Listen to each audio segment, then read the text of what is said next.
Bears defensive coordinator Dennis Allen just proved during Bears rookie minicamp that Chicago needs to sign an edge rusher.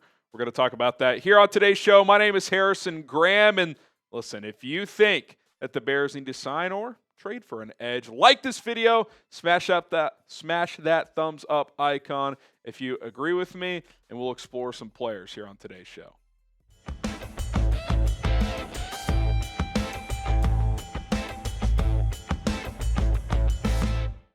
Do the Bears need more edge? That is the topic of today's episode, and I'm going to explore some edge rushers that the Bears could target before the 2025 NFL season based on comments Dennis Allen made during Bears rookie minicamp when asked about Shemar Turner, who, of course, is the defensive tackle out of Texas A&M who played some edge in college as well. But here's what he had to say in terms of how they view Turner. He said, the first thing we've got to do is we've got to play him at defensive tackle and let him learn there, let him develop there, both as a 3-tech and as a nose tackle.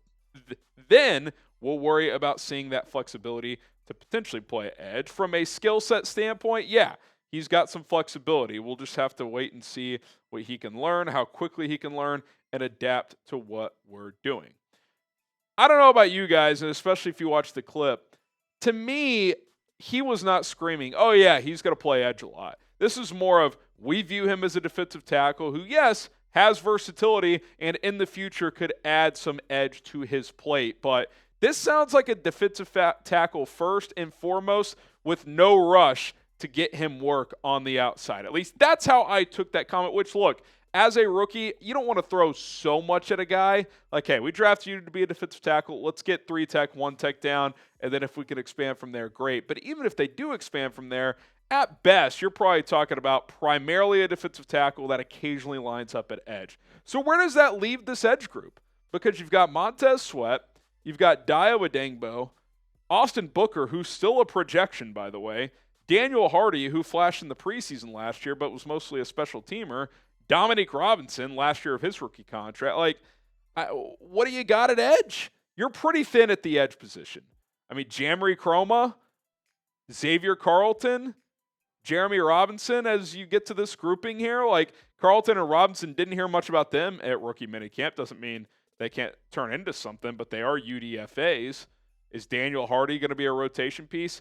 And by the way, even if Austin Booker improves like a lot, you still just got like your 3 guys, right? You got Sweat, Odeyingbo, who they still maintain is going to kick inside some, and then Booker, who again is a projection, but let's say he does hit. What is Hardy or Robinson your 4th edge rusher? Like, Ryan Poles talked about having waves of defensive linemen. You've got that at defensive tackle now. You don't really have that at edge unless there's something I'm not seeing. I think edge is a pretty big need. Because, A, I don't think you can just fully bank on Booker taking a huge step. I expect him to improve, but I think it's rich to be like, oh, yeah, he'll be like a 7-8 sack guy this year. Like, if he gave me 4.5, I'd be pretty happy. So I do think the edge position is a pretty big one. Before we get to some free agents, let's talk a little Trey Hendrickson.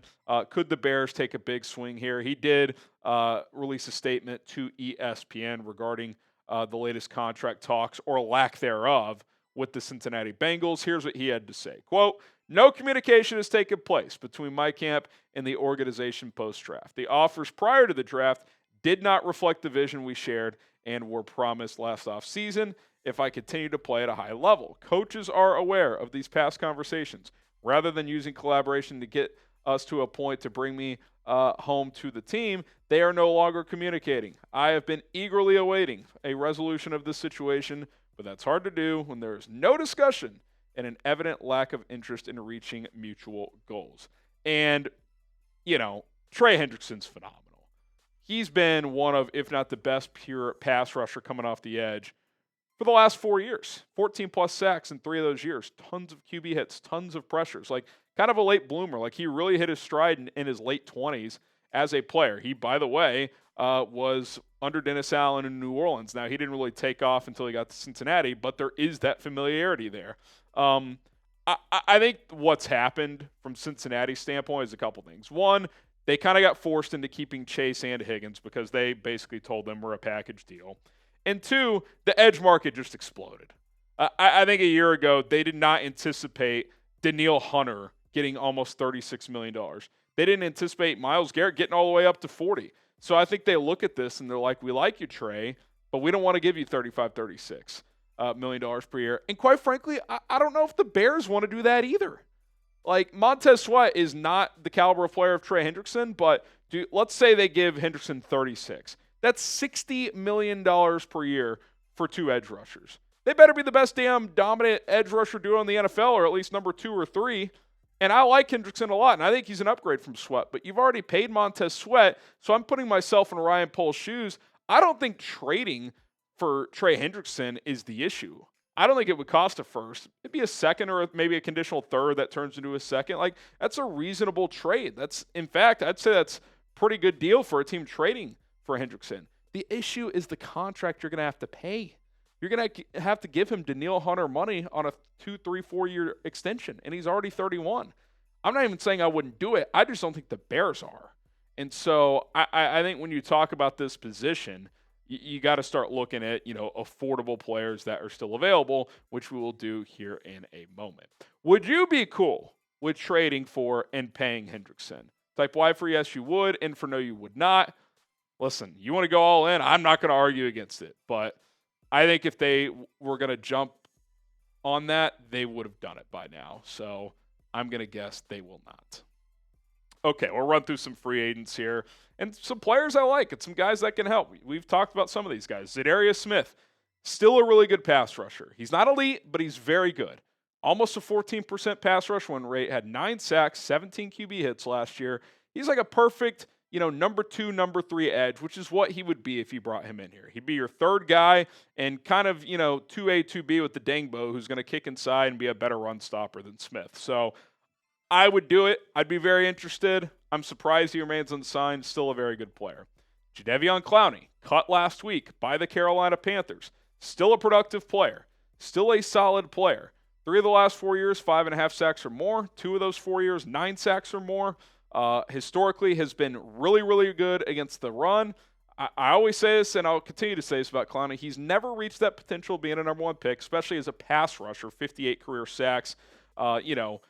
For a guy going number 1 overall, you're thinking Hall of Fame. He's not getting into the Hall of Fame, but he's had a damn good career, and he's still solid.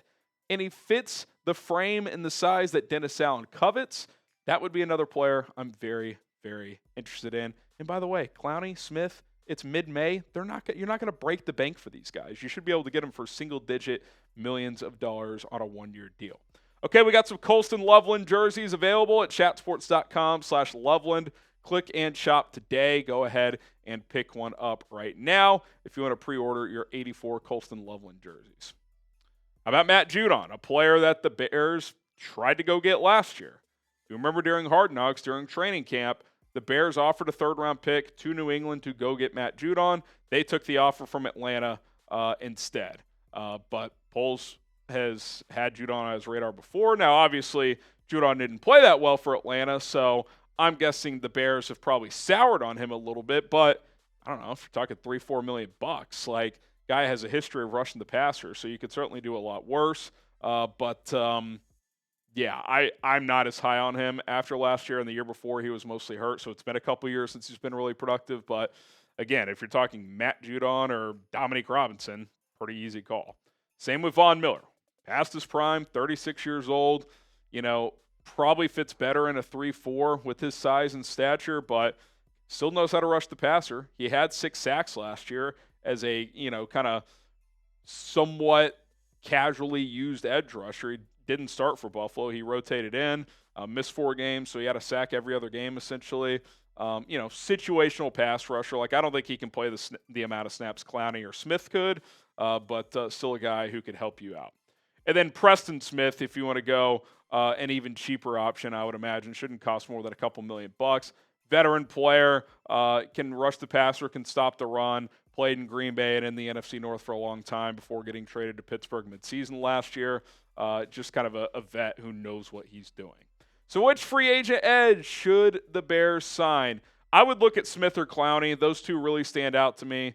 They'll be a little bit more expensive, I would imagine, than the other guys. But again, don't think you're breaking the bank here. But I look at this as a whole. If they don't view Turner as a guy who's going to give them notable snaps at edge in year one, that position's pretty thin to me. Unless Gervon Dexter's moving to edge full time or something, and we've got no indication that that is actually the case.